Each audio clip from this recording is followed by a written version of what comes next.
Welcome to the Guitar Hour. Hey. Thank you so much for joining us, guys, and not watching the football. Well You don't want to watch men kick a bag of air around a field. That's right. You'd much rather watch guitars.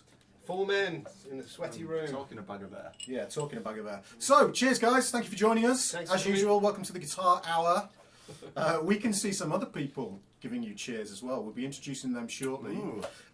For this evening's Guitar Hour, obviously the last in this series, show number 6. I can also see someone might be cracking up in the background. That's hilarious. I'm drinking Boondoggle, guys. This is very nice beer. Has a warthog on the front of it. Very, very nice. Deliciously crafted fruity ale. Very nice indeed. What are you drinking, BB? I've got the Braxpear Bitter, double dropped Oxford. Oxford. I've had several of these. So So good, good. Phoebe can't talk. So posh you can't say it. Ale. Okay. Yeah. Hobgoblin. Good classic. Yeah. This is Cumberland. Yeah. Very nice. A nice Deep golden sausagey, ale. good sausagey beer. Taste of deep sausage. Can't beat Can't a beat good a sausage meaty beer. can Right. All right, guys. So we've got a lot to get through today because we've got some special guests lined up for you. I can see them on Skype right now, looking very cheeky indeed. So we'll be bringing them your way very soon. So to start with, let's do the news. And there's only one thing we want to talk about. It's something that Mr. Bronze is going to talk to you about. Welcome everybody. Hi Barry. Hi Ryan. Hi Stephen Priest. Hi there, Mark. Bonsoir, gentlemen. Thank you very much. We've got Hey, all posh here. Bedders. Bedders in the house. Bedders all the way from the US of A. And of course, today we're going to be announcing the winner of our competition as well. We've got some hilarious and some right. serious guitar videos to show you. It's going to be good. Fantastic. So we'll just do the news, guys. We'll see you there.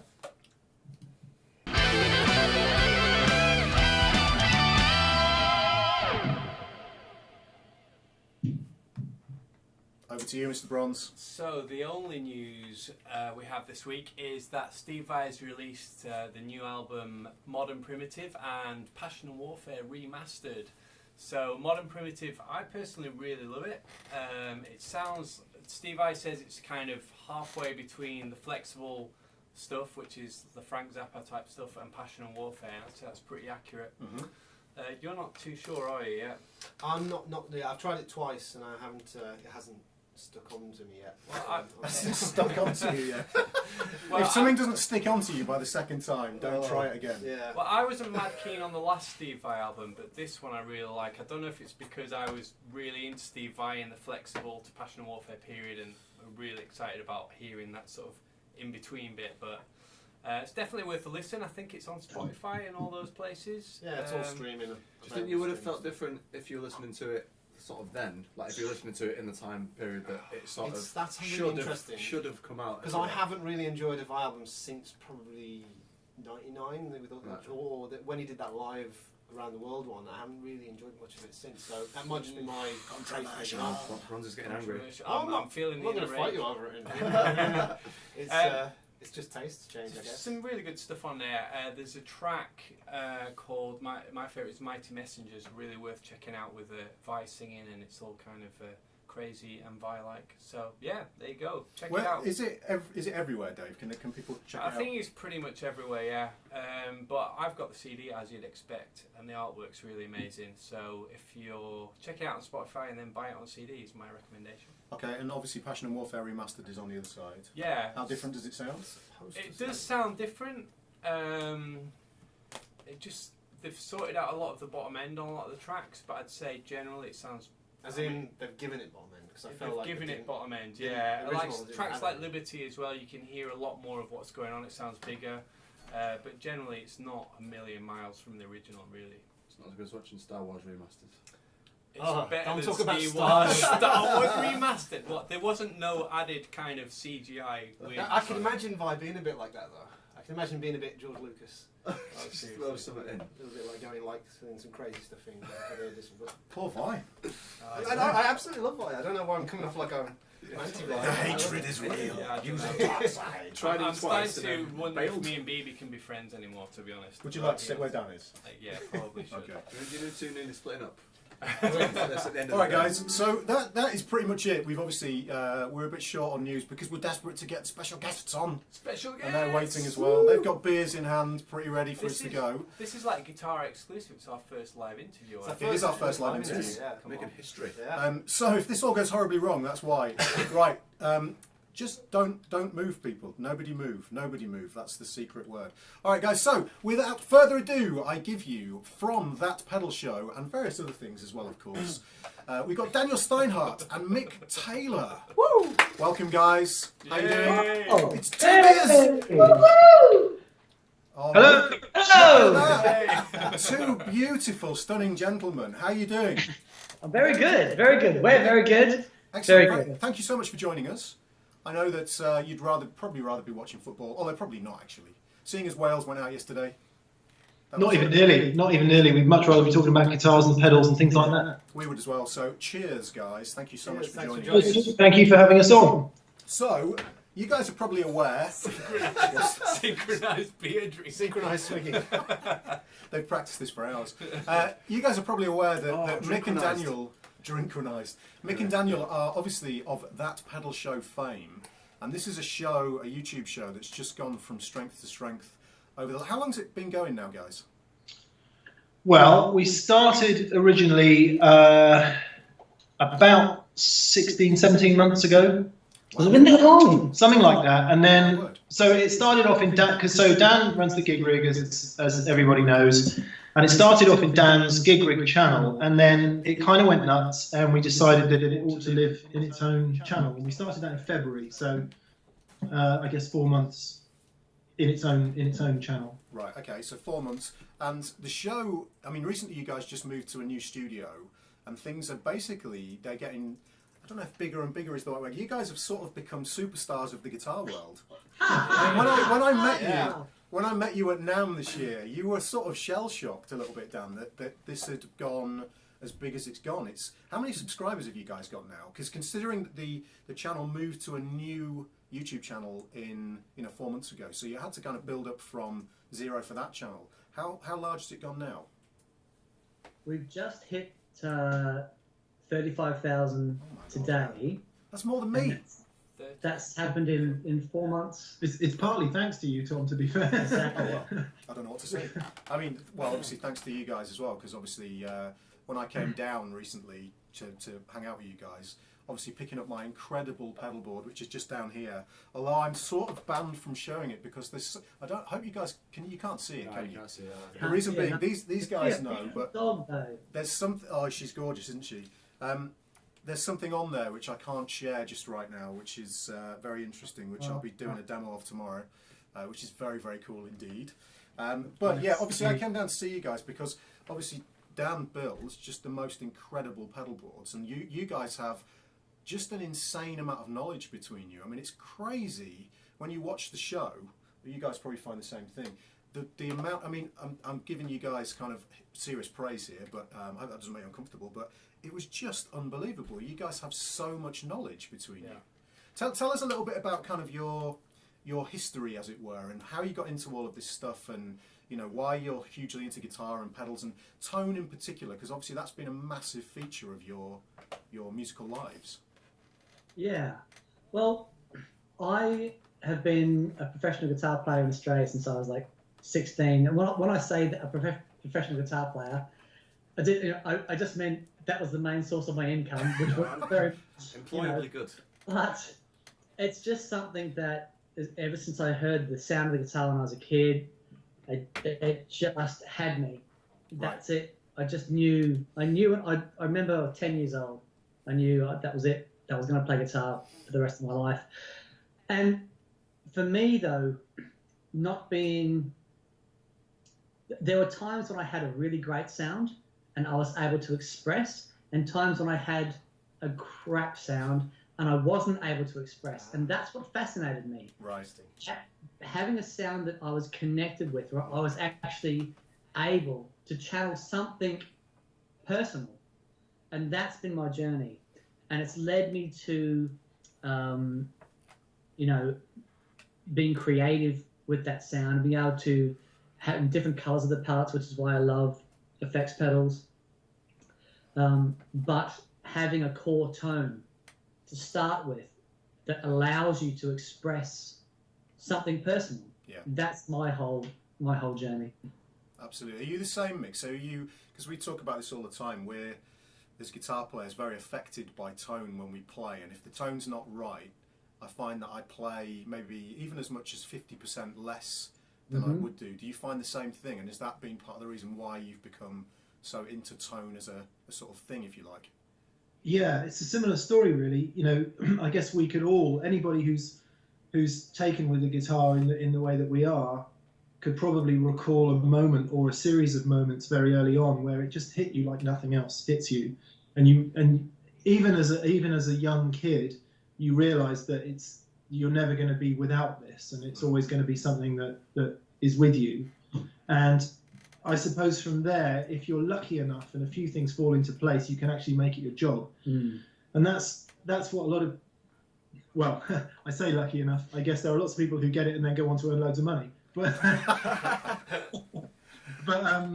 and it just becomes this thing where, and obviously, so what happened then was I ended up becoming a journalist, and through extreme luck and right place at right time, managed to get a job on Guitarist magazine. And through all the guys I spoke to, having interviewed, you know, pretty much everybody over the years, they all say the same thing. There's that moment where the conscious is removed, and I think that's what you're talking about, where an inspiration or a theme or something strikes you, and you're not thinking; it's just coming out.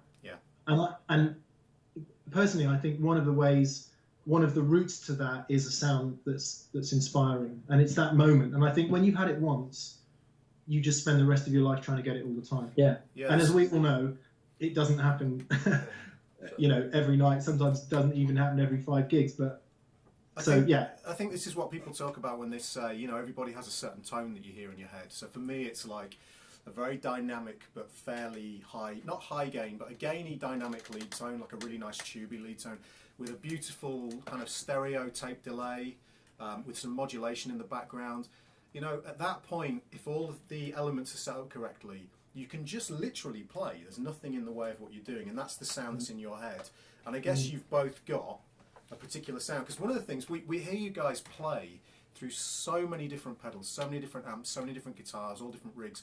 What's the sound that you guys have in your heads for your own playing? I mean, I know, like Mick in particular, you're very much from that kind of blues. Is Stevie Ray like a big, like the Tube Screamer kind of thing?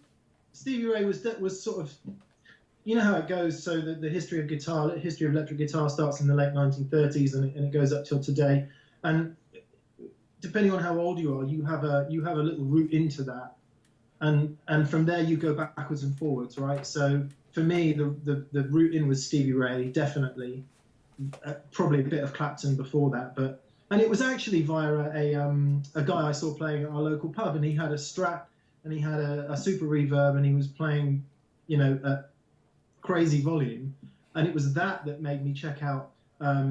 He was playing an Albert Collins song, and that made me check out Albert Collins, and then I found my way to Stevie Ray, and then you just go left and right and backwards and forwards from there, and all of a sudden you realise that actually there's a lot of Albert King, and then forward into everyone the SRV is, but yeah, definitely him, because of the articulation, because of the passion, I guess, and it just hits different people in different ways, doesn't it?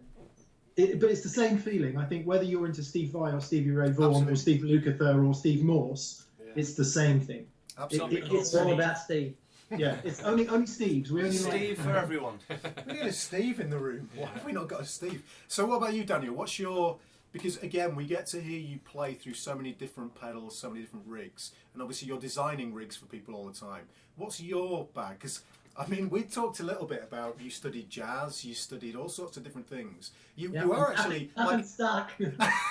actually like a pretty schooled player in many ways, aren't you? What's your bag and what's your vibe?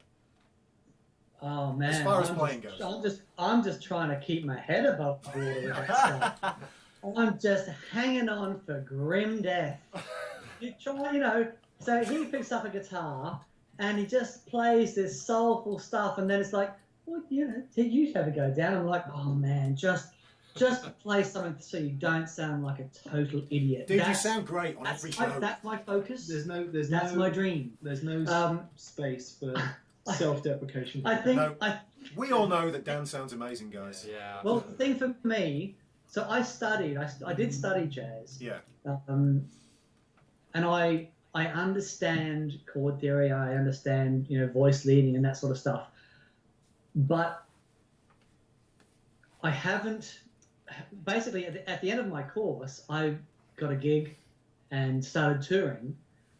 And from there I found the ways to apply what I'd learnt were not few and far between, but they, to actually get by as a professional gigging musician, the amount of theory that you need is actually not a lot. So true. Thank goodness for that. Never more wise words have been spoken. So I've doing what I do, I've got some really close friends, like Andy Timmons, Paul Stacey, guy. Where's the name drop? Where's the name drop, Bob? There's another guy, one of my old guitar teachers, a guy called Mark Johns, who's my very first ever gig rig customer. He bought the very first Pro 14 ever. And he played guitar for Ray Davies. Now, he teaches the jazz course at the Australian Institute of Music. The guy is the most astonishing jazz guitar player. He's an amazing teacher, but the way he can apply everything, and it's astounding. And he sends me videos of the gigs that he's doing, and he can totally, like, even just over a blues, you can hear all that stuff, and it is humbling. Yeah. I can't do that. You know what I mean? I'm still trying to work in that, half tone, whole tone step on the 5 chord. And I'll be doing that for the rest of my life, just to be able to throw a couple of those notes in there. But for me, what really ticked the box is when I started exploring sound. Mm-hmm. I was, I didn't grow up with my dad didn't listen to Zeppelin. I didn't have any cool records in the house. So but the guitar captivated me straight away. But as a child of the 80s, I had rack systems and all this stuff, and it was a horrific mess. And then I was working with this producer in Sydney, and he had this box of old effects pedals, and I thought, dude, you're so behind. Nobody uses these anymore. Plugging things in, and I plugged in this old Electric Mistress, and it changed my life. Really, wow. It was just the most amazing, and I felt so connected.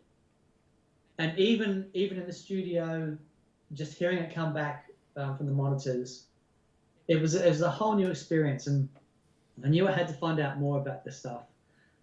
Then I started, getting into the vintage fuzzers and all this, and it was amazing.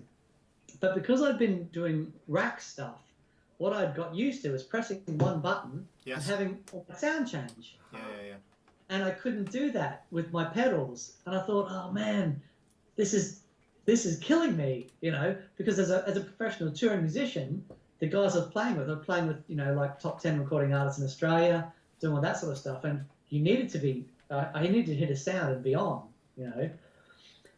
And I couldn't find anything in Australia that would allow me to do that. And the producer I was working with said, well, why don't you go and invent it yourself? And so I did. I started working, doing courses in electronics and stuff to try and work out how to do what I wanted to do. Okay, so this brings up one question, which is, had you done any of this before, or are Are you one of these guys that just thinks you'll do something and then it's like, okay, I'm going to be amazing at this now?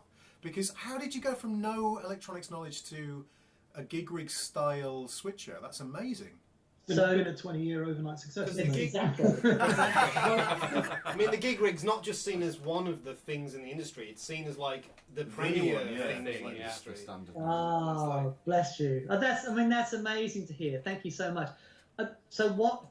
One thing I recognised really early on is that I'm not an electronics engineer.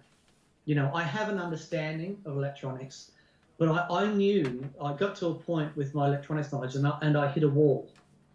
But there was so much more I needed to do, and so I started to, look for someone to help. And then, I eventually, after I spoke to about 30 different engineers, and eventually got hold of an engineer who also played guitar. Right. And who understood what I was trying to do. And then so we collaborated. And I think for me,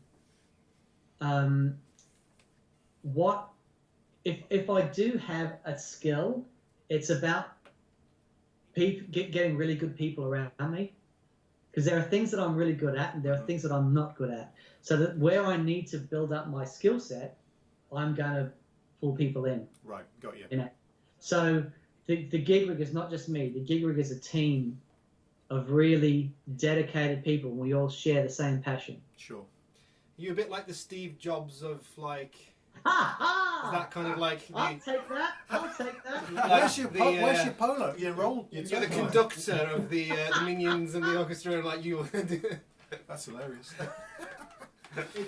It's true though. If you look at any super successful organisation, there's a how guy and a why guy, and the why guy is, the most important question you can ask when you do anything is why. That gives you a successful business if you can answer that question, but that doesn't necessarily tell you how to do it. There are loads and loads of people who know how to do something, very technical, all the rest of it. Millions of those people out there. The difficult one is the why guy, and Jobs is a great example of a why guy, in which Nicky, or whatever his name was, the other guy, he was the how guy. He was the guy that could put it on rails and make it work. Yeah, no, it's very true. Cool.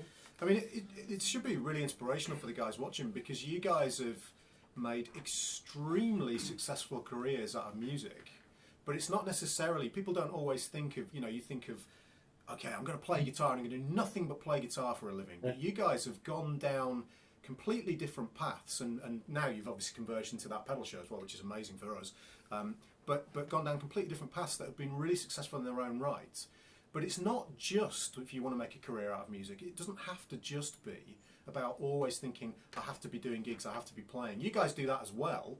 You both gig, don't you? I mean, music forms, actually playing music live forms a big part of your lives, but you found other ways of making a business out of music.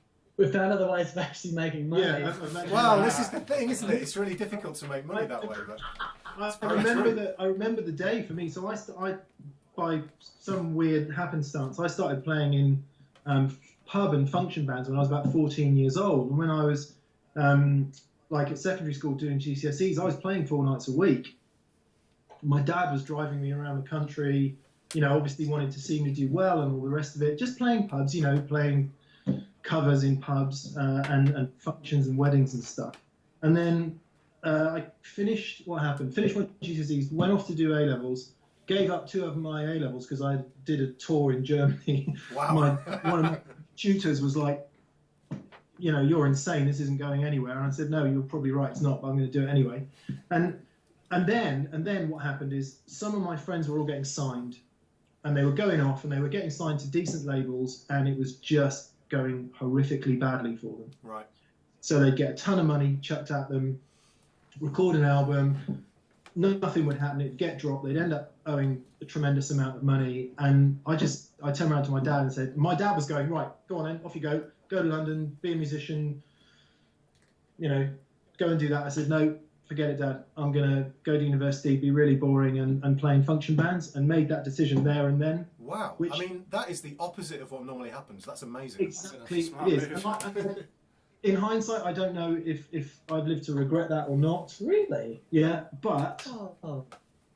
but Oh man, you could have been at least 17. You could have been allowed to play. No, but also to go alongside that, I also saw guitar players that were 10 times better than me not getting any further, Yeah. with more knowledge and more ability and all the rest of it. And it wasn't so much about giving up; it was more about an early understanding of wanting to enjoy it.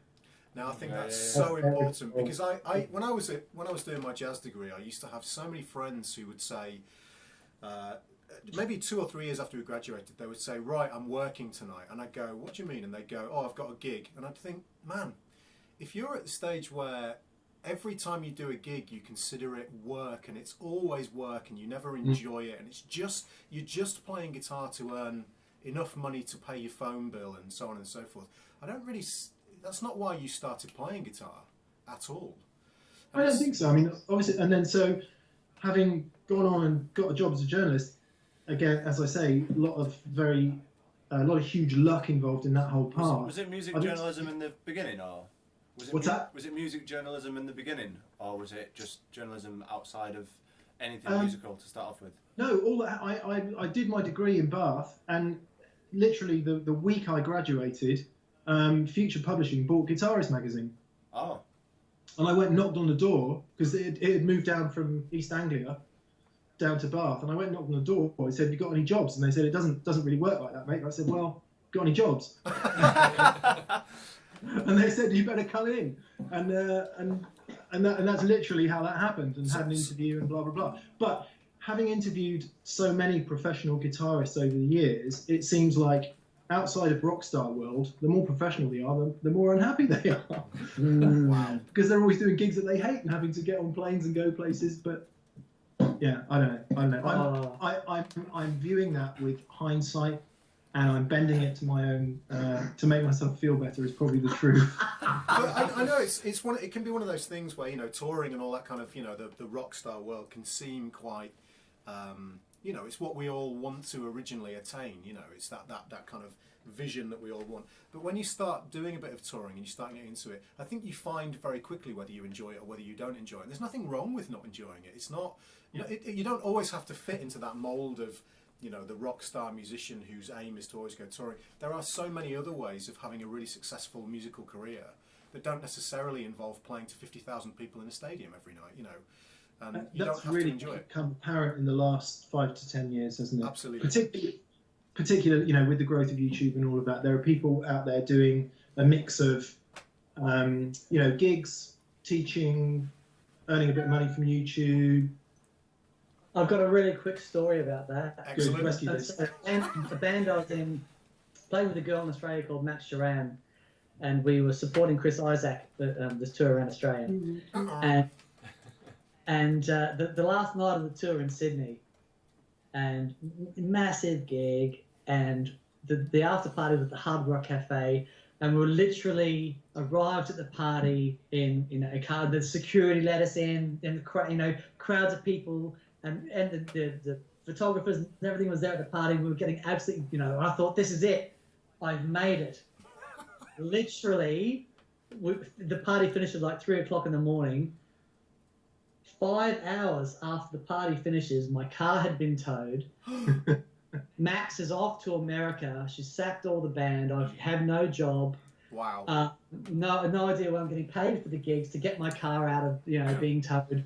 So it was the absolute highest of the highs, the lowest of the lows in the space of 5 hours. Wow, that's amazing. Awesome. Great night though. Great night. It sounds amazing. Absolutely incredible.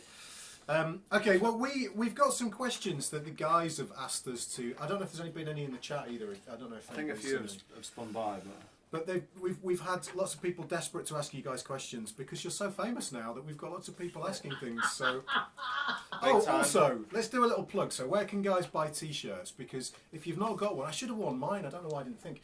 Where can guys buy the That Pedal Show T-shirts?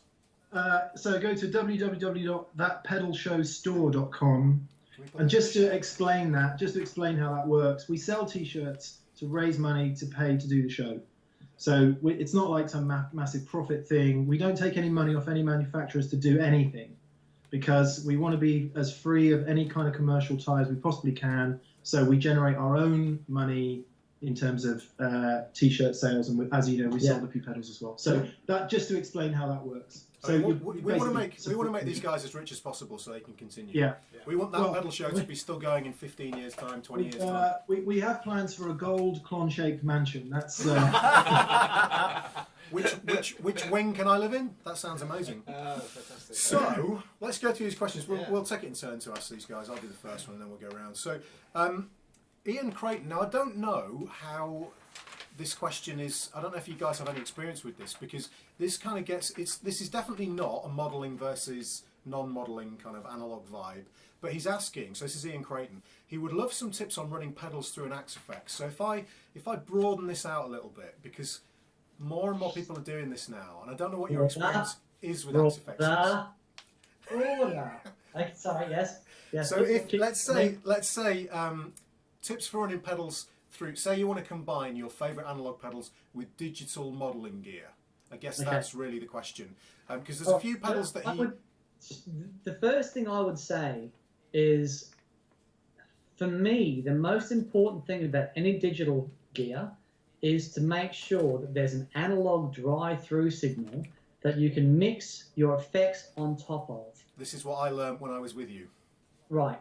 So and we and when you were there, we sort of A/B'd the difference, and it is a massive difference. It is a huge those first initial milliseconds that get taken up by processing and whatever, and the reality is, a lot of these pedals that you can't hear the difference. If recorded, you might not hear it, but as you're playing, that initial attack, the transient response, that the that first initial bang into the speaker, those few milliseconds actually do make a difference.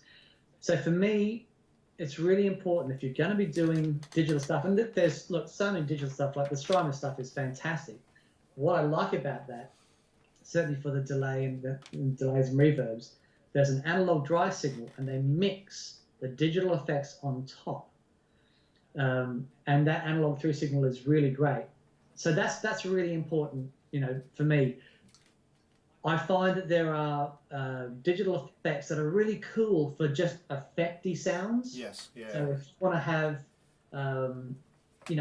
things like, really processed, massive sounding reverbs and delays that will sit as a texture, fantastic. But as a part of your tone, where you're trying to express something personal, like personally, I can't do it without having an analog through signal where things get mixed on top of. I was How would they sorry. do that? Is that easy to do, or does the Yeah, that's the point. I mean, let me say first of all, I was staggered by the difference it made. Right. And when you showed me, I was really staggered by the feel difference it made. But actually, that's a really good point.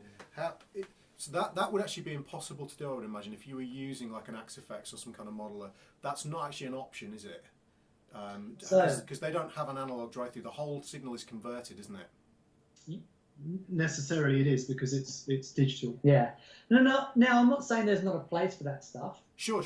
And it's lots of guys that do amazing things with it. Yeah.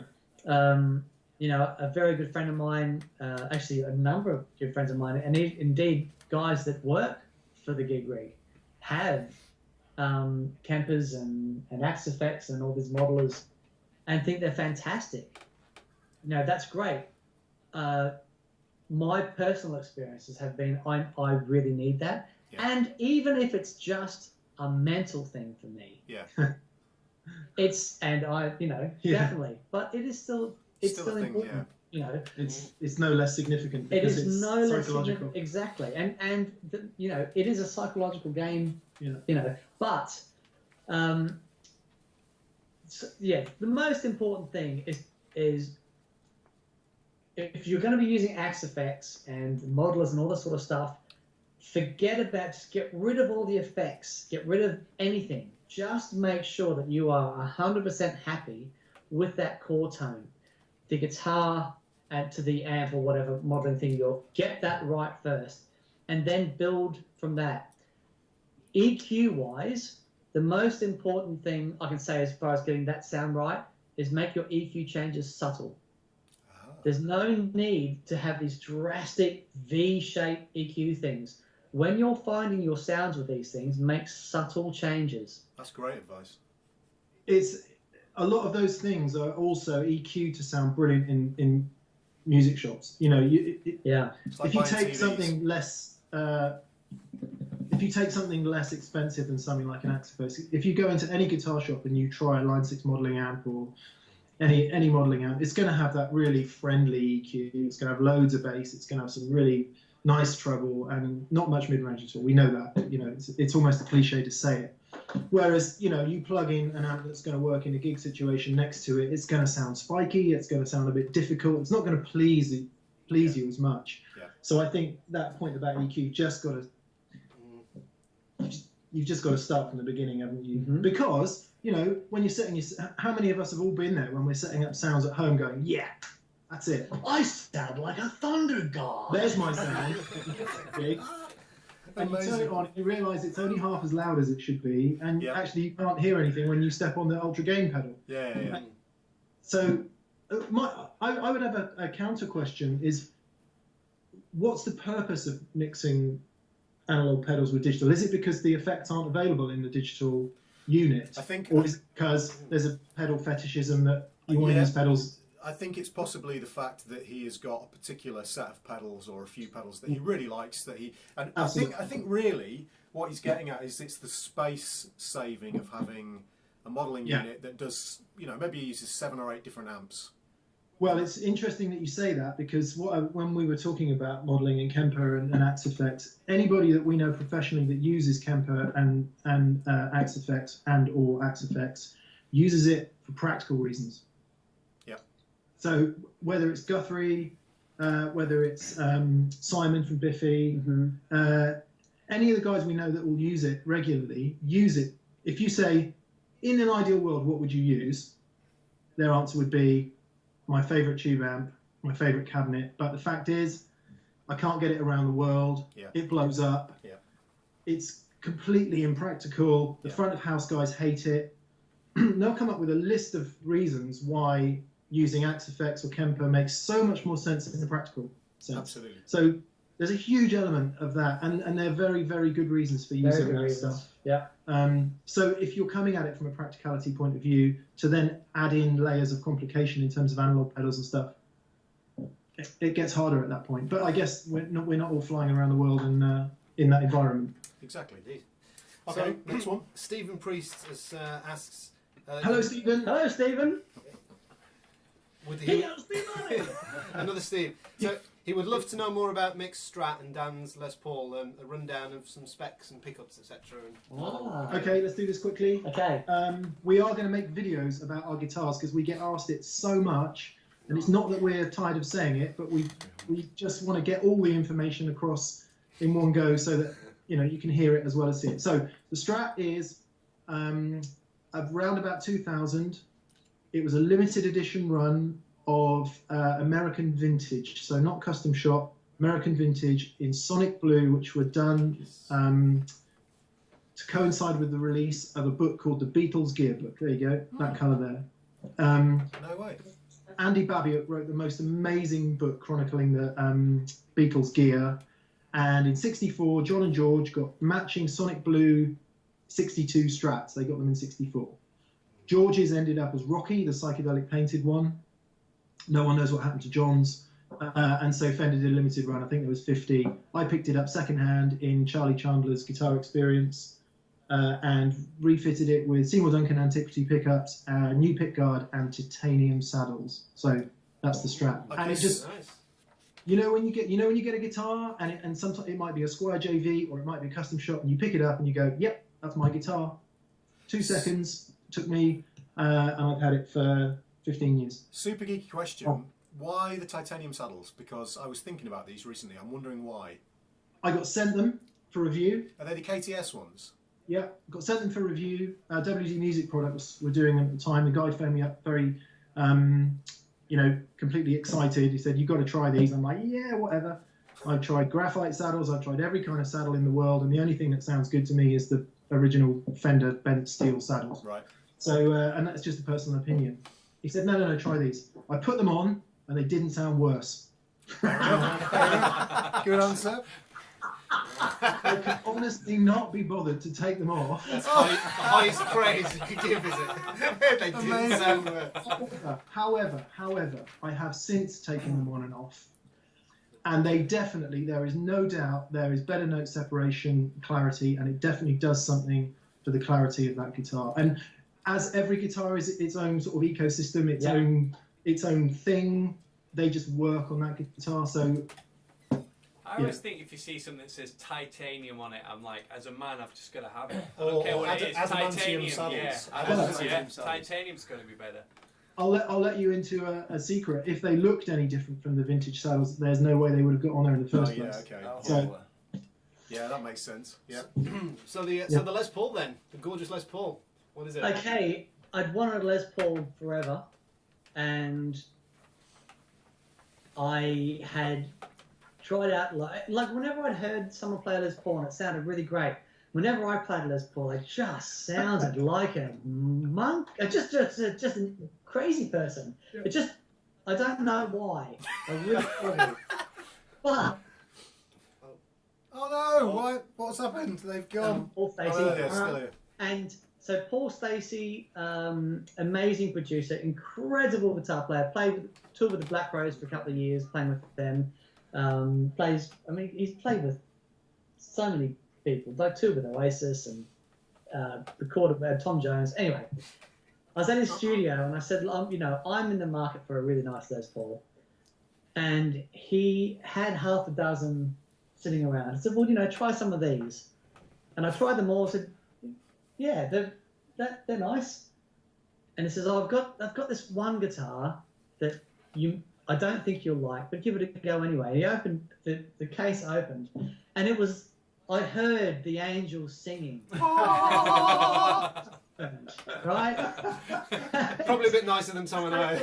And I just saw it and I just went, that is the most beautiful looking guitar I've ever seen. Please don't play nice because it looks like I can't afford you. I picked it up and I played it. Now I've always liked bright guitars. Telecasters. I've got a '61 Les Paul Junior, really bright. I had a Flying V that I had to sell to fund the Les Paul, and it was really bright, an original, the first reissue '81 Carina Flying V. Anyway, the Flying V was the most amazing guitar, but I just couldn't pull it off. Nick stood there with a Flying V. It was just, it was wrong. It's a certain kind of man that You can need pull off some a Flying V. titanium balls for that, really. Exactly. Anyway, I picked up this Les Paul and I plugged it in, and it was from that first note that I wasn't leaving with that guitar, and I knew it. It didn't matter what Paul was going to charge me for it. I had to find a way. It was amazing. That was the guitar that he toured with. I think it was the Black Rose guitar. He toured the Black Rose for 2 years with that guitar. The pickups in it are OX4s from Mark Stowe in Oxford. He hand winds these amazing low wind PAF type pickups. But yeah, it's that Lemon Burst 2002 custom shop 58 reissue. Did I get it right? You got it right. Yes. It is an amazing sounding guitar. It's the guitar actually when we had Tom over, because I'd seen Tom play on his videos, and then we were in NAMM in LA, and I saw Tom sat in the Fibonacci booth, and I just grabbed him. I'd never met Tom before, right? And I just grabbed him. I said, just play that stuff you play. Do the thing. Just need to see if you can actually do that stuff in the flesh. Just. He said, I'm Tom. I said, yeah, I'm Daniel. Just play. And he said, and he did it, and I'm like, this is just the craziest thing I've ever heard. It was like, it was like having, someone that you've seen because I watched so many Insert of Tom's analogy videos. here, Yeah. folks. Anyway, so then we were talking, and then I ended up, doing Tom's ball for him. When Tom came down to pick up his ball, I was convinced the only way that Tom could play the way he played was to have the most ridiculous, micromillimeter action. That there's no way Tom was going to be able to play any other guitar ever. The reason he had to get the Fibernair guitar made for him is that no other guitar would work for him. So he comes down, and I put the Les Paul in his lap. So just play this. And I thought, this is going to make me feel so much better about myself. And of course, he didn't even blink. It is because my Les Paul's got a man's action on it, and it's got thick strings on it. And Tom was off, and I just stood there with my head in my hands, thinking, "This is crazy." Indeed.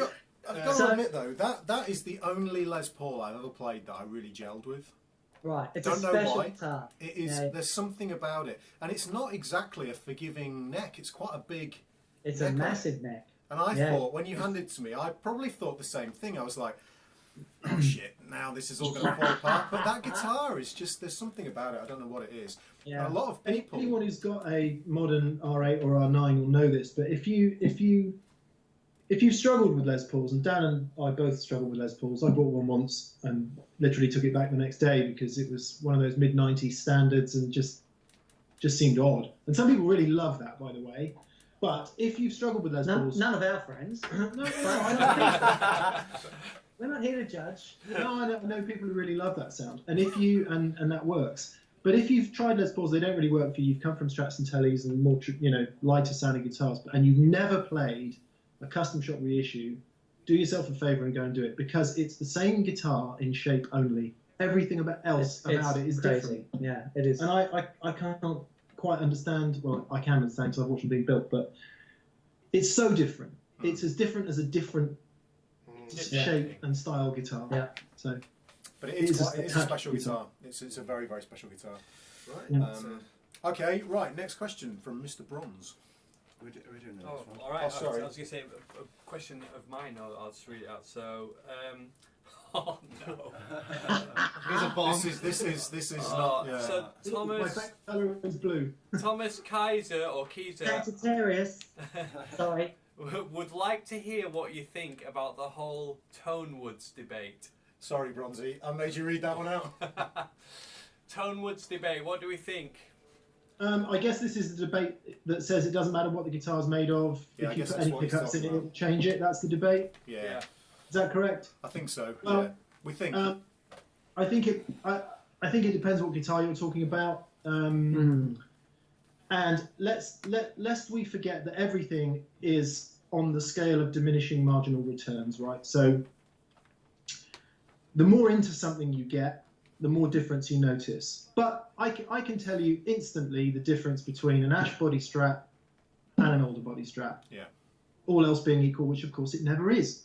Of course. Is, which way is the grain facing on the neck? Is it quarter sawn? Is it cross cut? Is it on the wonk?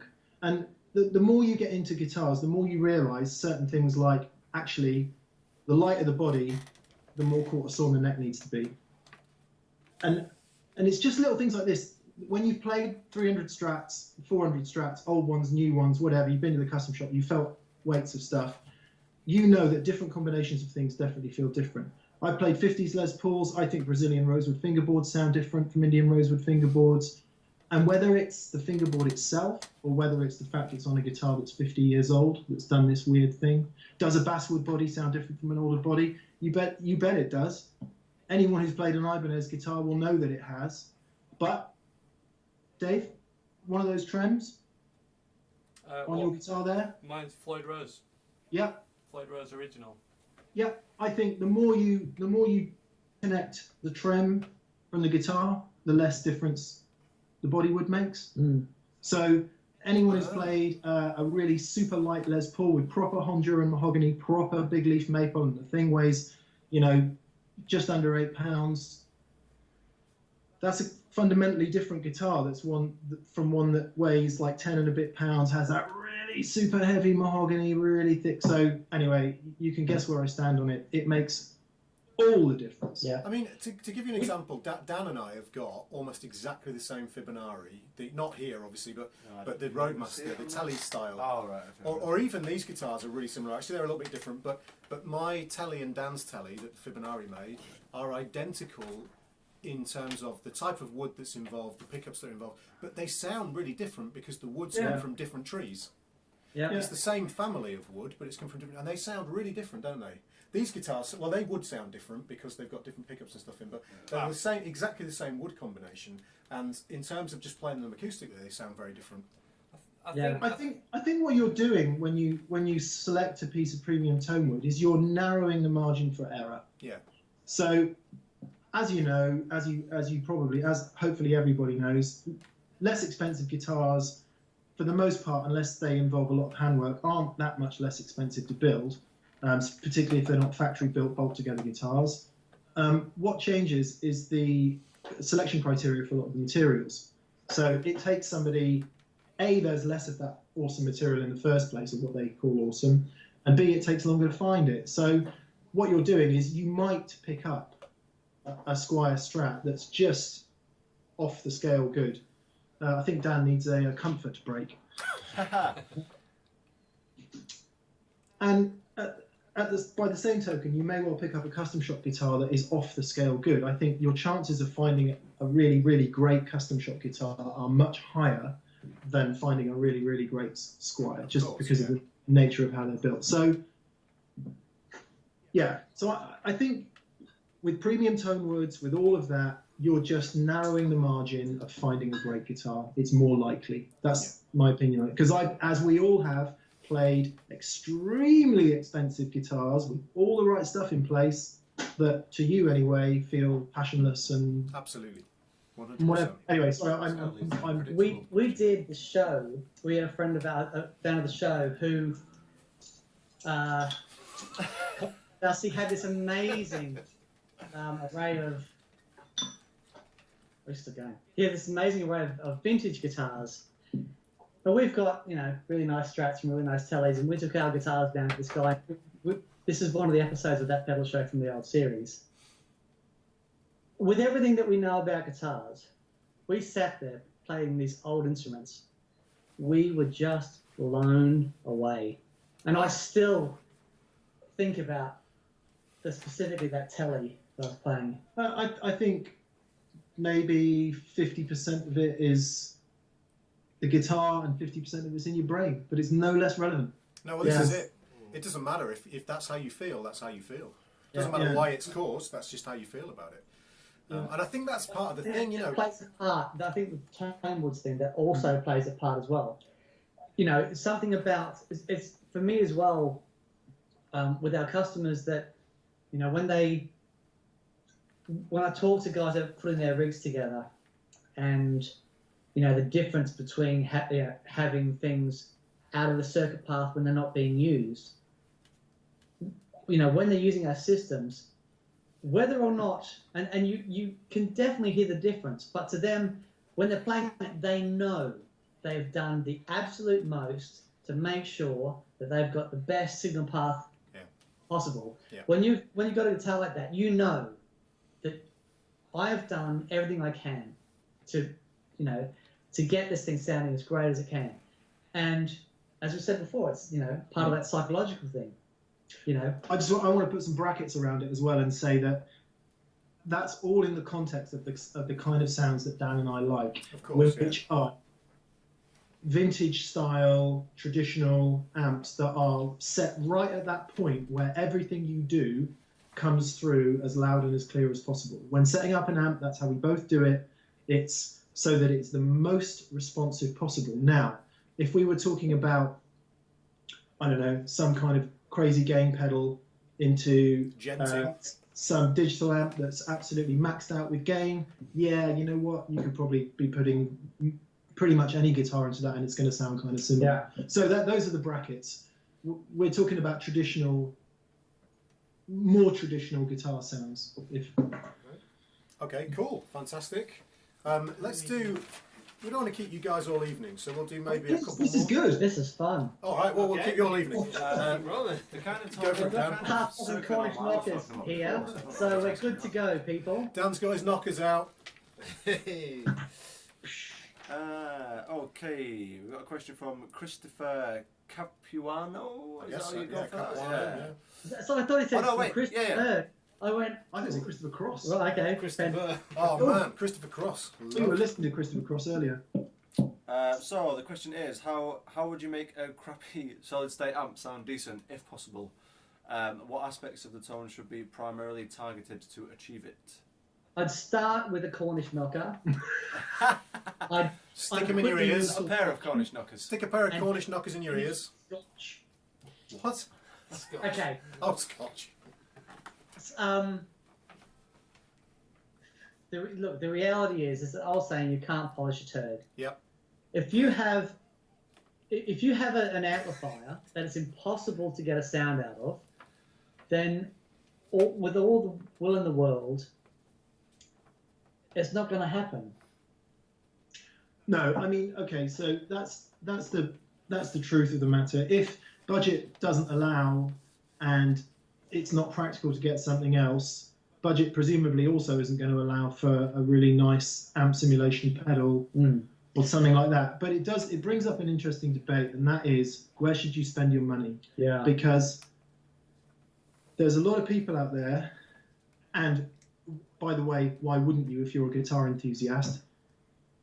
Let's say you've got 2,000 quid to spend. Actually, let's say you've got 1,000 quid to spend. You spend 800 quid on your guitar and 200 quid on everything else. Reverse that. Yeah. When I started playing in bands, I had the worst guitars possible, but I had awesome amps.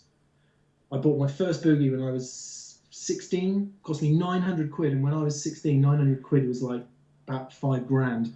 So, but I had the worst Japanese Fender Strat in the world with the most terrible pickups. And the amp kind of compensated, and that's how I was able to get a good tone. Had I had an American vintage, or whatever the equivalent was then, Strat, and some cheapo amp, it would have, it just wouldn't have sounded good. Okay, and I'm gonna go the other way. Just because I've got this example. I will squeeze this story into any place I possibly can. Right? I was playing Songwriters Convention. In If you're going to say Roland Jazz Chorus, it doesn't No, because no. it sounds great. No, JC100, JC120, they're awesome. Yeah. Anyway, I was playing this this Songwriters Convention, and I was in this band playing with Randy Bachman from Bachman Turner Overdrive. Right now, he wasn't there. He wasn't turning up until just before the gig. So I'm there with another guitar player, and I was playing acoustic guitar. And anyway, they said, "Oh, we've got Randy's amp here." They bring out this old PV Deuce. That was a good PV amplifier. Deuce? Oh, this was not a good amplifier. Honestly, it was the worst, it was a horror show. What is it? Is it a solid state thing? Half an hour with this other guitar player going, and we were devastated. Like this beautiful theatre in London, and we're doing, taking care of business and this stuff, and so Randy turns up 10 minutes before the gig, and we said, "Look, Randy, we're so sorry. We've done everything we can I know it's to coming. try and get a sound out of this thing." And Randy goes, "Guys, don't worry about it." He said, and then he says, "Daniel, can you tune this up for me?" And he hands me this Gretsch White Falcon. And I sit there and I'm tuning it up, and I'm going, "This is amazing. What an amazing guitar." I hand it back to him, and he goes, "Yeah, that was a gift from John Lennon." Nice. Then, right, I'm freaking out. He's got this, we're about to go and do it. He's about to plug in and have the worst experience he's ever had in musical. He comes out, he plugs in, boom. It is taking care of business. It is the exact sound that he had on the album. And we were looking at each other, the other guitar player and myself, and we were just stunned. Wow. How? So what do you think it is then? Why? Well, okay, there are some guys, and who can just pull the sound out. That's Andy Wood. Andy Timmons. Some guys. Andy have Timmons. this- Andy Timmons. and yeah, absolutely.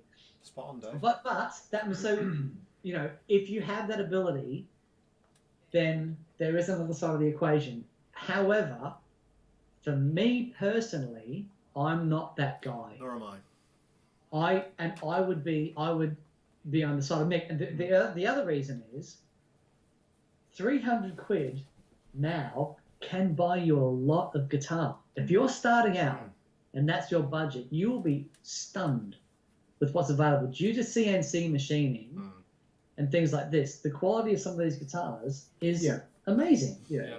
Compared to like when I was starting out, what you could buy for the equivalent sort of money, it was awful. There is a huge range of what you might consider crappy practice amp as well, because at one end you've got crappy practice amp, which is for that job and that job only. Yeah.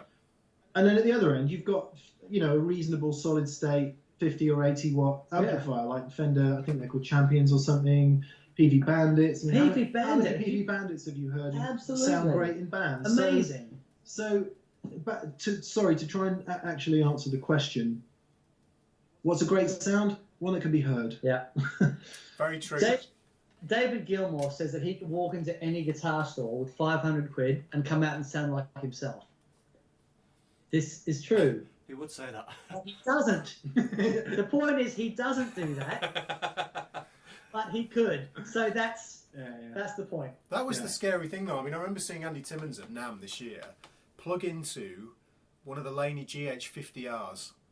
No effects. You hear Andy play and he's swamped in delay, and it's a beautiful. I mean, you know better than anybody. It's a beautiful sound. You designed his pedal board, and he sounds incredible on every single gig. And I saw him take a cable and plug a guitar he'd never played before straight into the amp, and it sounded exactly like Andy Timmons. And I always thought this was a bit of a cliche, and it was one of these things that people say it doesn't really happen. People kind of, they probably don't sound as good. He sounded as good as I've ever heard him sound, plugged straight Some into the guys can do it. Dude, backstage at Protocol gig, he pulls out this little Zoom practice amp. It's this big, right? He plugs into that and sounds like Andy. It's astonishing. Some guys can do it. It's amazing. Do you think that maybe it's something to do with what your expectation of their phrasing, note choice, articulation can overpower and override the actual sonics that you're hearing? So it plays a trick on your brain in a way that you can, even though the actual tone I think itself. there is that. But okay, for me, if I was to plug into that amplifier, I would be completely uninspired and I'd end up sounding like Same here. Yeah. Same here. like a complete Yeah, same here. But whereas Andy, there's something so joyous about the way that he plays, and it's going to be there no matter what. And he relies less on that feedback circuit, that inspiration. That's what I talked about at the beginning about being affected by it. Maybe. But yet, what I'm saying is, even though he sounds like that through that little practice amp, that's not what he uses. No. He uses the amazing sounding stereo, wet, dry, boogie things to sound absolutely epic. But I think, most of us, the less professional you get as a player, i.e. the more enthusiast you get as a player, and I count myself as an enthusiast given that I'm not earning my living playing a guitar. I don't go out, when I play a gig, I don't try and sound like me, I try and sound like the geezer whose song I'm playing, and I try and play it as much like him as possible and channel that. Right. That's something that Andy Timmons never does. Yeah. When Andy Timmons yeah. goes out, he is Andy Timmons, and that's Yeah. what's coming out of his Yeah. fingers. Therefore, he's not affected by anything got a other than yardstick. channeling his own. It's a very good point. And of course, in the short moments that the rest of us get to do that, and we find that actually there is a little bit of ourselves somewhere in there, they're the best moments. Yeah. And they're the moments where the gear matters less. I'm convinced about that. Totally agree, 100%. Cool. Okay, right, we'll do another one. Carl McAndrew, if you guys were in a pop rock covers band, what amp pedal setup would you use for small pub gigs for the best tone, where volume needs to be relatively restrained, and if you've got any other tips, especially when there's two guitar players in the band, for getting a good sound? For those kind of small pub rock band kind of vibe. situations. I've been that soldier for many years. So Right. and the anyone that can remember pub gigs 15, 20 years ago will remember that you could go in with a Marshall half stack or a. I mean, I can. I remember selling my 50-watt Boogie DC5 because it wasn't loud enough Wow. in a pub band. Amazing. So those days are over, pretty much. I think there is a reason that so many Hot Rod Deluxes get sold. It's it's by far the best-selling mid-price valve amp because it's a fantastic platform for pedals. So you've got enough headroom for every pedal that you plug into it to sound good. Plus, it's got a cracking clean channel. However, I don't know if anyone's played the new Bass Breakers yet. They're fantastic. Amazing. Really brilliant. Amazing amplifiers. It's how long's the Hot Rod Deluxe been around? Forever.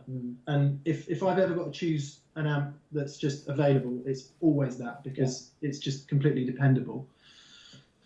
Apart from when the reverb tray breaks. But and anything else you get given other than that, you've got a bit of a going on. But yeah, new Bass Breakers fantastic because they're lower wattages. Some of them got power scaling.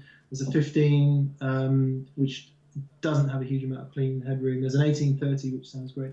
I'd go for something like that personally. Is that a reasonably budget-friendly amp then? Reasonably. Yeah, Breakers. the Bass Breakers are cheaper than the Hot Rods. Yeah. Okay, there you go. They're Brilliant. amazing. So if you're different side of that with two guitar players, one of the things that Always be louder than the other guy. yeah, Got that one covered. Yeah, you have definitely. so when the other guy's having a solo, there is no need to bash the absolute living. Can you tell nuts my out of drummer him. that? Sure. That's about being dynamic and listening as a band.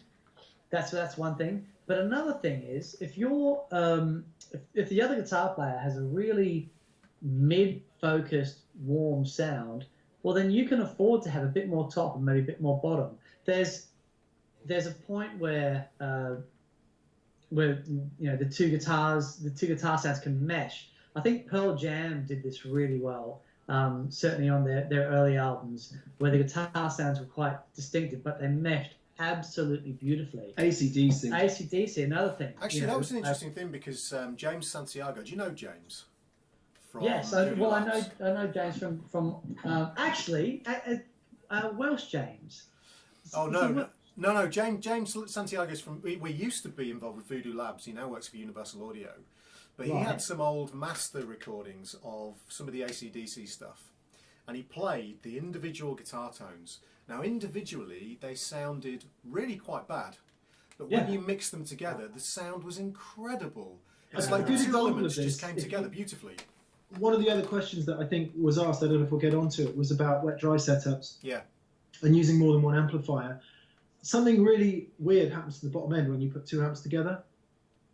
So you can have this amp on playing and there's not a huge amount of bottom end. You can have that amp on and playing, not a huge amount of bottom end. Put them both on and all of a sudden Wow. there's tremendous amount of bottom end and you've got to really tame it back. Right. And so that's obviously going to happen if there's two guitar players in the band. And it happens, you guys will have hopefully had it at some point in bands where there's just this awesome gelling point of two guitar players and you get on and your goal is to make the band sound good Yeah.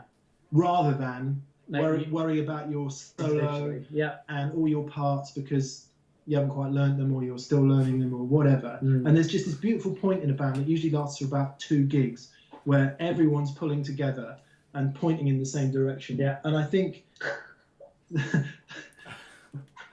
little bit of band weariness coming through there. But that's my answer is work together for the song. Yeah. Which might sound a bit airy-fairy, but if you play the song, So I play in a band with Dave Gregory, who is my musical hero since when I was a kid. I'm very fortunate to be able to play with this guy. my role really is to support him, just let him do what he does. For guys that don't know, Dave Gregory is the guitar player from XTC, like my favorite band in the world, and an amazing, innovative song player who would craft these incredible solos. And one of the things I've learned was this is the first time I've ever played with the second guitar player. Really? And never played with another guitar player before. Right. And it was a massive learning curve because he was, such a hero of mine. I'm not in there to try and go, hey man, check out what I can do. I just want to make sure that the parts that I'm playing are working in with what he does. And, it is about listening to each other. Dave is very sensitive. He hears everything. It's ridiculous and scary. But at the end of the day, it's exactly what you said. It comes down to the song and making sure that what you're doing is serving the song from what you play. Tonally, and parts-wise, it comes down to that. As opposed to, two guitar players there trying to fight for the same space. Duke it out. Exactly. So this relates to, because I learned this from you guys as well, and this was something that stuck in my mind. When you guys run, because we can talk about wet, dry, wet and all that kind of stuff, but fundamentally for you guys on the show, you often run 2 amps, if not always. Yeah. And what I learned was one of those amps basically covers maybe the mid-range, like a Vox kind of sound, Yes. and the other one can be more scooped with more top end, like a Fender Tweenie kind of sound. And that, when you combine them, blew me away. It's home. Can I ask you a incredible. question, actually? Wonderful. I think it had. Sorry, Dave. I was just wondering, because I built my own 18-watt amp, like a Marshall EL84s with EF86. Dave's a bit of a genius when it comes to stuff like that. Nice. Not really, but so it's quite a mid-range heavy amp. If you're going to do a 2-amp setup, what would you combine that with? It depends. So when we did it on the show, if you're running, if you're looking at 2 amps that are exactly the same for a stereo setup, then obviously the same thing. But if you're looking for something to complement, then something that's almost the opposite EQ curve. So if it does have a big spike in the mids and maybe not so much bottom end, then go for something that's something like Fender Deluxe or any blackface Fender derived circuit would do that. Yeah, but it also depends on what you want to achieve. So the EF86 has an incredible amount of gain in it, and it compresses differently to other valves. It's Dan's favourite valve. My favourite preamp valve Mine too. ever. It is just it works brilliantly with effects, and I've argued this point with techs and that. So, but anyway, it's my favourite valve, preamp valve. So if that's the sound that you're after, build another 18-watt Marshall clone with an EF86 and use 2 of them. It's because it's awesome. But Well, more is more. More is more, yeah. like for example, I've got a 1959 AC10 Twin, which has the original EF86 in the input stage, and it is the most astonishing sounding amplifier. It makes no sense, that amp. It doesn't make any sense It makes at all. no sense at all. So it's 10 watts, EF86, EL84 output tubes, and you think, yeah, that's going to be like really compressy and brittle, and it's the headroomest amp I've played in. Yeah. Yeah. I didn't Crazy. know. With tiny little output transformers, it doesn't make any sense whatsoever. However, if I pair that amplifier with my J20, which is a Tweed deluxe style amplifier, it's an astonishing sound, but the mid range will kill you.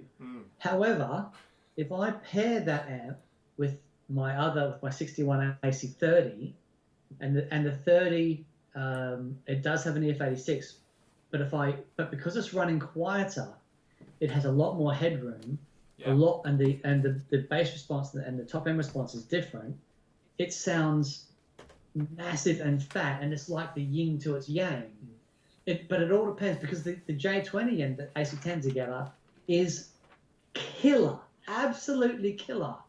But it's all mids, different flavored mids, but it all depends on what you want to go for. I think what I found, and what is probably relevant to the previous question about pub gigging bands, it's a massive paradox, but it almost becomes more relevant at lower volumes. Right. Because if you're playing it stupid loud, which not many of us get to do much these days, but I had a gig a couple of weeks ago, rock gig, it was outdoors, great, could play as loud as I liked, and 2 amps in that situation would have been problematic.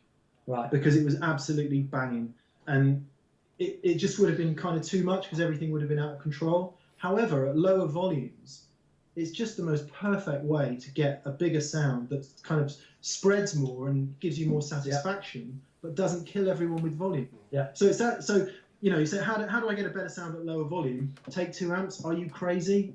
No. Yeah, definitely. The 2 amp thing for me has also been an amazing way to find your sound. So like, just the combination of 2 different amplifiers and the tones it throws up is incredible and can lead you off into different directions. It is one of the most, it's certainly in the top 3 inspirational things I've ever had as far as playing guitar. Wow. Doing the 2 amp thing. Now, in terms of EQing those, because it obviously makes it a slightly more complex job to EQ them when you've got 2 of them, and you're dealing with the combination of the sound as opposed to, because you're not going to switch one off, EQ it, then switch the next one on and EQ it, I guess. How do you go about the EQing, or do you just leave them flat? Right. So the first thing is to make sure the amps are in phase. Yeah, of course. Yeah. Which is really important. If they're out of phase, one speaker will be pushing forward while the other one's pushing back. See, this is easy. See how my hands are getting really big towards the. I like that. It's But if they're in phase, my hands will get bigger at the same time and then come back at the same time. wow, that's the best demonstration ever. So in phase, the speakers are going forward and back at the same time. Out of phase, and so what? This is wicked. So out of phase, there's a. It's a bit hypnotic, actually. Exactly. And now, so the easiest way to, if you have the second amplifier really needs to be isolated so you don't get earth loops. So buy a G2. Well, there are other ways to do it. But I'm recommending that though. Well, yes. Buy a G2 and get your amps in phase. It's the easiest thing to do. Do you suffer from asthma? So Do you suffer from? the in phase thing is really important. There are a number of different ways to do it, and Yeah. you can There are much more cost-effective ways. to do it as definitely. well. Yeah. So, but what I would say is you want the amplifiers set up sounding natural, sounding. There's a if you plug into an amplifier, there's a way to set the amplifier so it just sounds great. No matter what amplifier you're using. There's an EQ setting on each amplifier that you'll find that it sounds really good. It just sounds like the amplifier. So do that on each amplifier. I wouldn't be spending time sort of EQing them differently, trying to find different curves and things. Okay. It's sort of not the way. You want to find the amp's natural voice and then mix them and then see if it works. But that does depend what you're after, because as I Absolutely. say, everything that Dan and I say is bracketed by classic guitar tones. Are you familiar with Matt Schofield? I was Kind of- just going to mention yeah, Matt yeah. Schofield actually. Yeah. Okay, so Matt explained to me once how he sets up his amp. So if he flies, and I guess he told you the same story, Yeah. Tom. He'll go through every control, and he'll say that on that control will be a point where it changes. like a Yeah, sweet yeah. spot where it suddenly kicks Most in. noticeable. Yeah. And that's how. And so he'll go through each control, and he'll put it in that sweet spot where it changes most noticeably in the sweet spot. And what that gives him is the most open, expressive state that the amp can possibly be in to reproduce his pick dynamics, his pedals, and all the rest of it. So that he's not necessarily setting the amp for the best sound. He's setting it to be its most responsive and open. So it's not. So it's working, but not over compressing. Matt played my AC10 at one of the guitar show. Did he? He said it was the best amp he'd heard at the show. Ah, amazing. So yeah. We're big fans of Matt's, by the way. Yeah, long same answer, here. long answer to a short question, but yeah, less bass I think is probably the Bass. So yeah, the most important thing, if you guys are sort of struggling to come to terms with the whole EQ thing, the first thing to be aware of is the amount of bottom end. The amount of bottom end that you dial into your amp, it corresponds directly with the amount of power that your amplifier is able to reproduce. because the way that the amplifier, the energy works into reproducing those lower end frequencies. So, and this also goes back to the two guitar thing. Just be aware of the amount of bottom end that you are using with your amplifier. If you turn down the bottom end, what you'll find is, especially in a live context with a band, that things will magically become clearer. Yeah. And when you step on a boost pedal, suddenly the boost will be louder because your amplifier isn't working as hard to reduce those bottom end frequencies. Yeah. And there's a whole scientific thing, and yes, you know, I know that the amount of power is the same between bottom end frequencies and top end frequencies, but it's the way our ears perceive these frequencies. Sure. And it works, you know, that way with the amplifiers. And just be aware that sometimes more bottom end is not the answer. Sometimes it's actually less bottom end. Yeah. No, superb advice. Okay, guys. Well, we'll do two more if that's all right with you guys, because we've kept you for quite a while now. So we'll do two more because we got Dave's going to play us a tune as well later on. So how about do Pat's question? Yeah. Yeah. Is that all right? Do Pat's question. It's quite a long one, this guys. Right. Okay, so Pat De Jong, is that how you pronounce his surname? Pat De Jong, yeah. Pat's a wonderful guitar player from Belgium. Really great guitar player. Hello, Pat. Hello, and hello to everyone that stuck around to us carrying on. We've still got 92 people watching live currently. So. Oh, wicked! And that's with the football going. We have topped a ton at one point, I think, didn't we? But, Yeah, I think Anyway. it was 103. Oh, we just done it. So Pat would like to know Dan's view on the future of pedals, rigs, racks, etc. We've seen the evolution from pedals to rack units and back to pedals again, with units like the Gig Rig, the ES8 from Boss helping pedal nerds with patching and switching. And on the other side we have the Axefx and Kempers aiming at the same target from a different angle. Where will it end? There have never been more pedals available as today. Prices are not cheap. Pedal boards are getting bigger and more expensive. Modelers are getting more compact, cheaper, and sounding more and more like the expensive pedal boards. In the 90s I had a cupboard full of unused rack units. Will we end up with a cupboard full of dormant pedals? That's a long question. But Sorry, it's a good it's question. quite Okay. quite a deep one. So- Maybe. Where do you see it going? I guess the current or the next trend. I do think that we are living in a golden age as far as what's available. You know, there's so many sounds that you can conjure up with mixtures of just all these amazing products that are available. As far as, you know, things are heading to a digital space, and that's fine. But there is something that happens when you plug a guitar into an old Phase 90, into a valve amp. I don't care who you are. If you're a guitar player and you take a really nice Les Paul, plug it into a Phase 90 and plug that into a Marshall that's turned up, you're going to have an experience. You just are. It's a very special thing. So I do think there's always going to be space for the boutique builders. You know, so the internet, what's happened is a lot of these circuit diagrams have become available. Guys have had cracks at building their own pedals, and they've tinkered with things, and they've had these moments where they go, wow, this sounds completely different.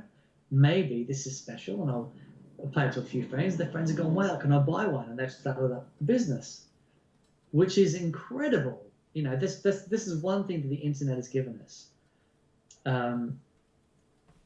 You know, there are undoubtedly going to be a lot more digital products, and that's fantastic. And there's a place, you know, to do that. I mean, like for me personally, one of the things I love about the digital revolution, shall we call it, like the new album, the new Tin Spirits album that we're working on at the moment, I'm doing all the pre-production of that album on my phone, on GarageBand on my phone. It's amazing. You know, time is it's functional. Time is always against us, as I say in the Matrix. So whenever I have 2 seconds, I'll plug my guitar in. If I've got an idea for a song, I can plug my guitar into my phone, and in 10 minutes, I've got the drums, the bass, the basic guitar arrangement done. it's fantastic. But when it comes to pedal boards and effects and that sort of stuff, you know, I'm always going to be messing around with and trying to find the things that really connect with me. And that's the thing at the end of the day. When you find the things that you connect with, you know, I mean, I've had the King of Tone on my board now for 10 plus years. It's a pedal that I love. And it's, you know, something that I've really connected with. I've had my Telly for that long. It's a guitar that I really connect with. And just when you find those things and you put them together, you have a pedal board, you know. Who I don't know what's going to happen. Well, okay, so the market's been absolutely flooded by a load of cheap imitation pedals. I think they will be in cupboards or passed down to people to use, you know, that have this, you know, as a way of getting in, and that's great that availability exists in a way. But as it becomes more consumer product focused rather than musical instrument focused or whatever, then they become disposable, you know, and it's in large manufacturers' interest to make products disposable because they get obsolescence and they sell more. So that's this kind of negative view. The positive view is that anyone that can remember, let's say, I can't, by the way, but let's say you can remember 1950. And this thing comes out and it's a slab of wood and all the jazz guitar players are just laughing their asses off going, what on earth is that? All the people that picked up the Telecaster are going, your jazz guitar, mate, it's dead. It's over. It's finished. Sure. Any decline in arch tops anytime recently? No, they've been up and down. Yeah. In 1983, Chris Martin was about to close Martin Guitars. Well, Chris Martin wasn't, but the geezer in charge was about to close Martin Guitars because the Yamaha DX7 had killed the guitar. Acoustic guitar was never going to happen again. Synth music had killed the guitar, and Martin was in real danger of closing. Last year, Martin made over 110,000 guitars. Yeah, I mean, absolutely. Mic drop. Boom. I've heard Tube Screamer. I think I've heard Tube Screamer come out, Dan. 79, 78? The original came out. 808? Yeah. The original 808 came out in 78. How many mini Tube Screamers were sold last year and this year? Yeah. So it's cyclical. I don't think it will change unless music changes. And here's the depressing part. Rock and roll is a heritage act now. It's a heritage pursuit. It's for enthusiasts. But hang on. Rock and roll will still be a source. Like, for example, ask any 12-year-old kid what they want to learn on guitar. Ed Sheeran. Oh, okay. They still say AC/DC? Yeah. Surprisingly, yeah. But that's awesome. I walk around Download, I see Guns N' Roses, AC/DC, Rush. Those are the T-shirts I see. Metallica, obviously. But yes, new music comes along. Ed Sheeran has done fantastic things. James Bay's doing great things. But it's guitar. It's not, you know, it's not. Synth is huge, but it's Accordion.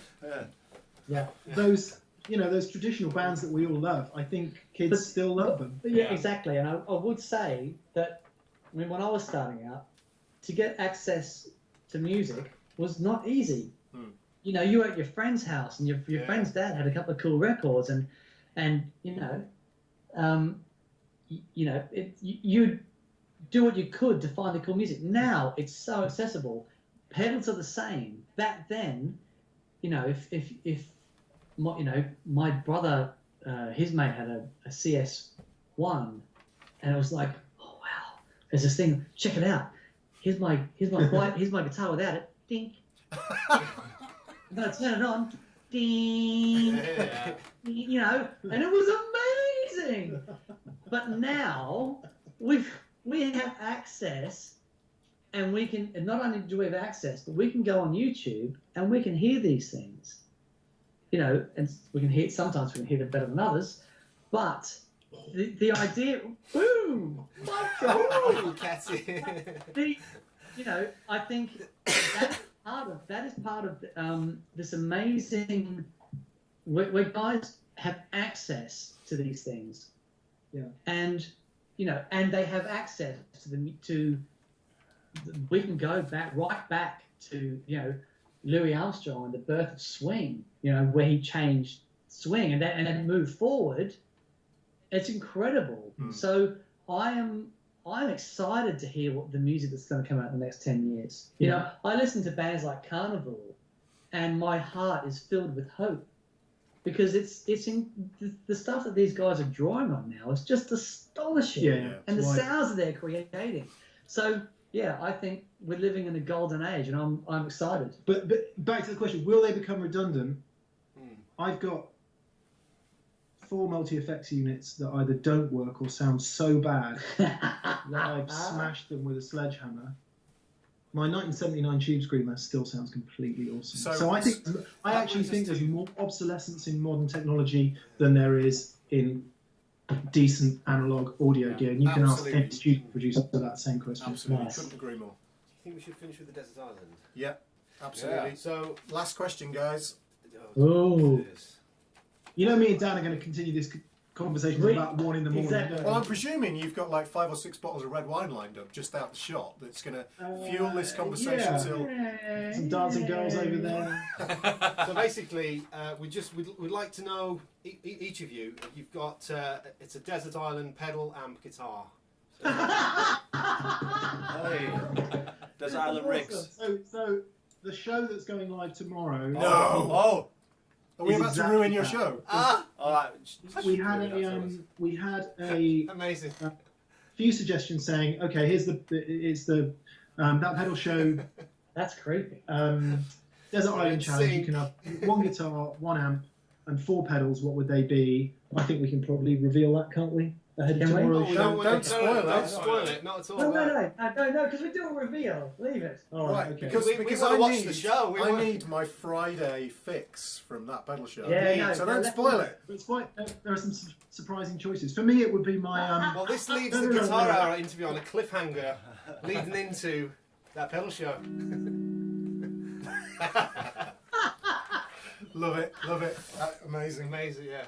But yeah, don't spoil it. Don't tell us. But Okay, that show goes out tomorrow, Find right? that out. Watch the show tomorrow. Midday. Midday. All shall be revealed. Amazing. Well, guys, thank you so much. Yeah. I mean, Thank as you. ever. Thank you. It's If- been if- hilarious. We We could loved have, it. Can we do it gone on next for time? another 5 hours. Absolutely, later on. absolutely. It's been so We'll sit enjoyable. here with guitars though and look cool as well. No, I'm not sitting guitars with them. No way. But these guys, they're just the coolest people in the industry. Just so nice, and we really, really thank you so much. Keep watching that pedal show, guys. Keep subscribing. Buy the Yeah. t-shirts. We want to keep these guys going for years to come Check out Gig Rig. because the knowledge is just insane. And yeah, the G2. I've got to say, Dan, I've said this many times. You're a genius, mate. Oh, ridiculous. God, thank The you. board is amazing. No. You know, Absolutely amazing.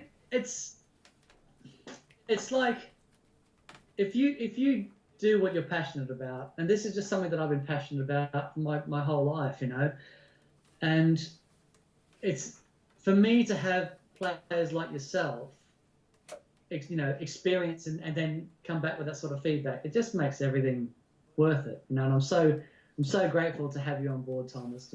It's awesome. Well, thank you very much indeed. And The rest of you guys have got some catching up to do. But, well, he's nearly there.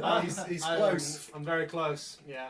very good. Absolutely. Yeah. But thanks again, guys. We're going to hang up on you because unfortunately we've got to do some other stuff. We can't have the Skype stream going at the same time. But Okay. thank you so much for joining us. Yeah, we don't care. What do you want to do? I feel terrible now. I Thank you feel so absolutely Yeah, terrible. cheers, guys. It's been Thank you really so Thanks, much. guys. We will see you again sometime soon. Cheers. Thank you so much. Bye-bye. Bye. Bye. That's amazing. There we go. There we go. Hey. Oh, those guys are just the best. That was absolutely fantastic. Thank you so much to Dan and Mick. Yeah. So we've got a little bit of stuff to do. We probably won't get through it all now because that went.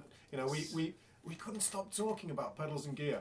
So let's do Dan's Dictionary Corner. And then Dave's. We haven't really got time for the poll jam, unfortunately, but Dave's going to play one of the tunes of his album. We're going to jam at the end of that, if that's all right. Yeah. And then obviously we've got some important stuff to do in terms of the competition. Oh, Yeah, man, yeah, yeah. competition.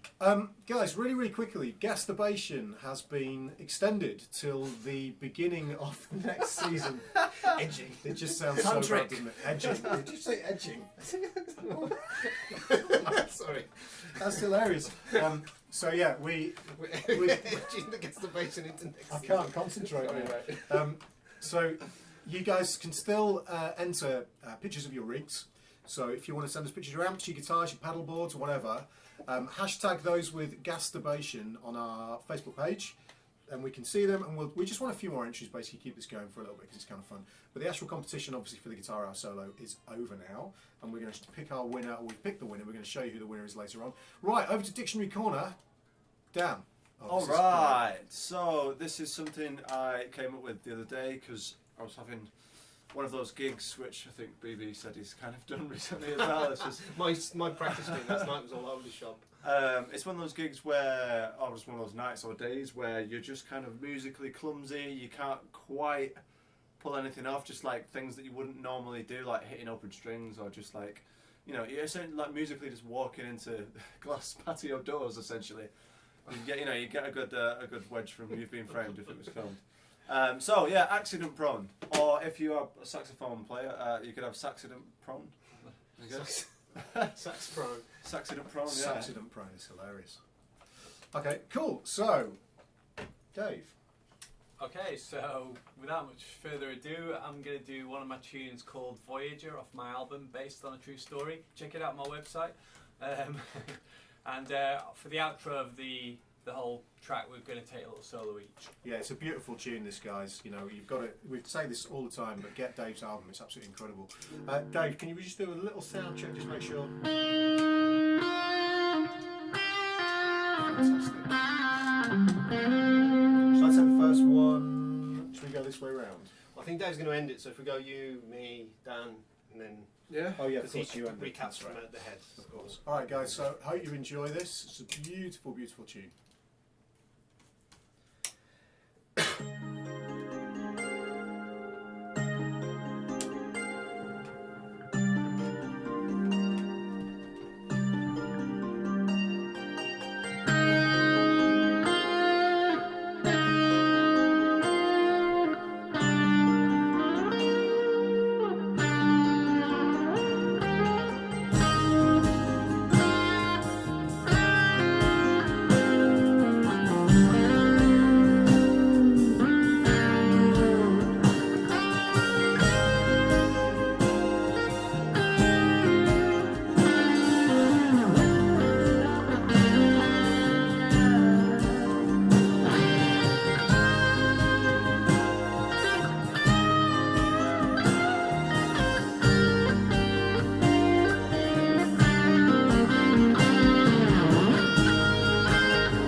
tune, Dave. Oh, It's good job, man. disgustingly good. Amazing.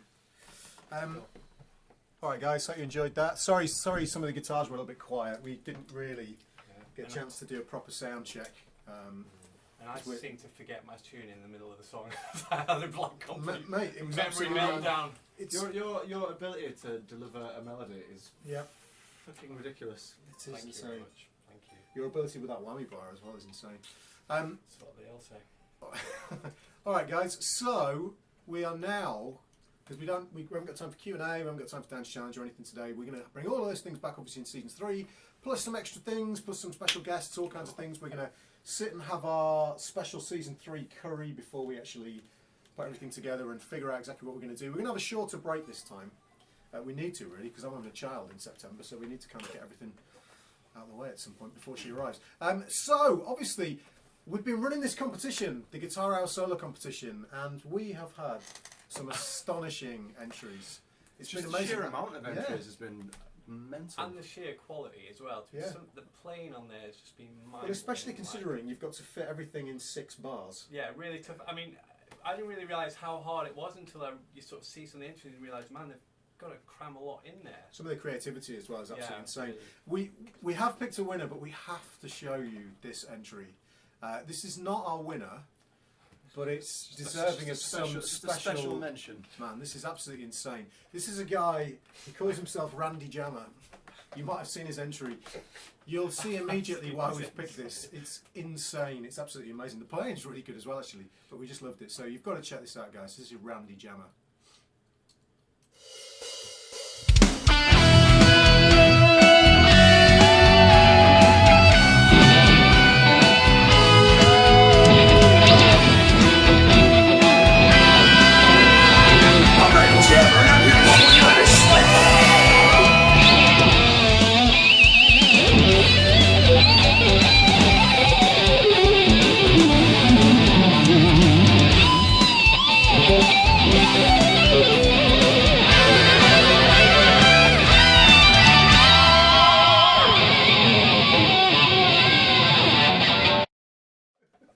I don't care who you are, you'll never be as cool as that guy. That man is a legend. Like, if I wore those pants, I would be like, I'd have to have surgery to have them removed afterwards. My life. Well, I Just used to wear those kind of pants. Really? Yeah, man. Dave, season 3, we need the evidence. We need the photos. Oh I bet yes. there was some crack It's on. in there. Oh, man. Randy Jammer is absolutely amazing, guys. So, we've obviously picked our winner. Now, we're going to play that one. We're not going to play it, unfortunately. We can't do it logistically. But we can. I should mention it's not BB. It's not BB. We thought it was Sam Bell at first, but it's not Sam either. But it's just amazing. I mean, if you can pull that look off, and he pulled that look off. What's the name of his band? Stick It In or something? Stick it in, yeah. Stick It In. My word, amazing. So we're gonna let we've done a video where we're gonna announce the winner. You guys should. This guy is really great. We all loved his playing. The thing is, I know everybody always says this whenever they have to judge a competition, but it was really hard to pick a It winner. was, yeah. And we had a little bit of a tussle. You know, we all really liked this solo, and there's a particular thing at the beginning of the solo we all really appreciated as well. We thought was really clever and really cool. But all of the entries were great. We really appreciated all the entries. If you wait till the end of the stream, you're going to see your name listed to say thank you. Everybody, we hope we've managed to forget everybody. Facebook's been a bit strange showing us all the entries, so if we missed you, we really apologise. But we hope you enjoy the winner, guys. We will see you in season 3. Feel free, obviously, stay in contact with us on the Facebook page in between the 2 seasons. We're not going to wait that long, but feel free to give us any suggestions for things you'd like to see in the show, any special guests you'd like us to get hold of. Yeah. Keep throwing the questions our way. Anything else, guys, you can think of? Keep sending us the gasturbation pictures. Yeah, just keep telling your friends and Spread the word. Spread the get word. this community growing. Just Keep buying interacting. Dave's album. Just Keep getting buying involved, Dave's you know. album, yeah. Keep buying Dave's album. Keep interacting. This is the thing, guys. This is a community, and this is all for you guys. So keep interacting with us. Thanks for watching. And thanks for watching, and we'll see you soon. Thanks, guys. All right, Bye, guys. We hope you enjoy the Season winner. 3. Congratulations, and as I say, stay tuned to the stream to see your name at the end. Doo-doo.